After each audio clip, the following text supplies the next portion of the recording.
Welcome to Let Me Fix This. Enjoy the video. You start by verifying the RB behavior. Is it sticky, delayed, or not registering?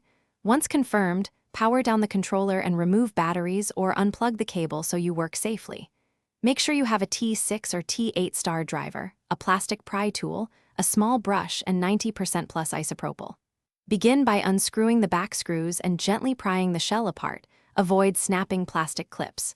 Once open, keep screws organized and note ribbon cable positions so reassembly is seamless. Now focus on the RB mechanism itself. Remove the RB cam and spring to inspect for wear or plastic debris and examine the microswitch contacts for pitting.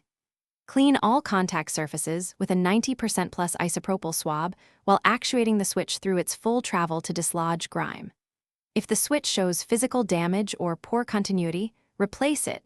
Desolder the old switch cleanly and fit the new one, then test with a multimeter. Once confident, reassemble the cam and spring and verify tactile feedback. Finish by seating all ribbon cables and connectors fully, then close the shell without pinching wires.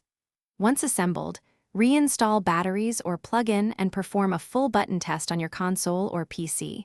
Also check for available firmware updates.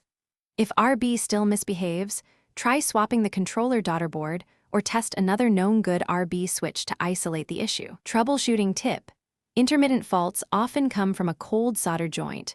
Resolder suspect pads with flux and the correct solder to restore reliable contact. Thanks for watching. If you found this helpful, don't forget to like and subscribe.